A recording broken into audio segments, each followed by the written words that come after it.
بسم اللہ الرحمن الرحیم۔ شادی کی ناکامی کی مختلف وجوہات میں سے ایک بہت اہم وجہ ایک دوسرے کے حقوق کی رعایت نہ کرنا ہے، اور ناکام شادی وہ ہے جس میں شادی کے اہداف پایۂ تکمیل تک نہ پہنچ سکے۔ شادی کے اہداف کیا ہیں؟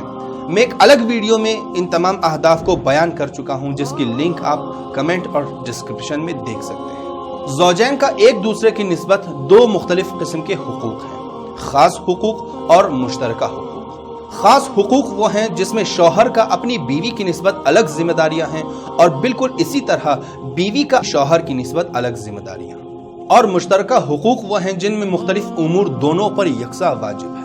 اور یقیناً شادی کی کامیابی اور اس شادی سے انسان کی تکمیل اس وقت ممکن ہے جب خاص حقوق کے ساتھ ساتھ انسان مشترکہ حقوق کی بھی رعایت کرے۔ مشترکہ حقوق میں مختلف امور بیان کیے گئے ہیں، جن میں سے بعض یہ ہیں۔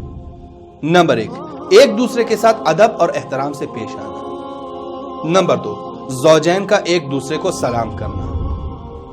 نمبر 3، ایک دوسرے کی زحمات کی قدر دانی کرنا اور شکریہ ادا کرنا۔ نمبر 4، بہترین انداز اور خوش اخلاقی سے پیش آنا۔ نمبر 5، اپنی ظاہری صفائی ستھرائی اور اپیرنس کی طرف خاص توجہ دینا۔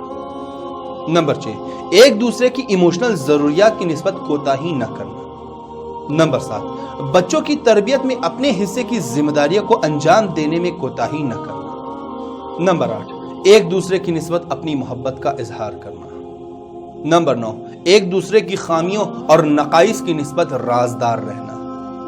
اور نمبر 10، اپنے پرسنل معاملات کو ہرگز کسی کے ساتھ شیئر نہ کرنا۔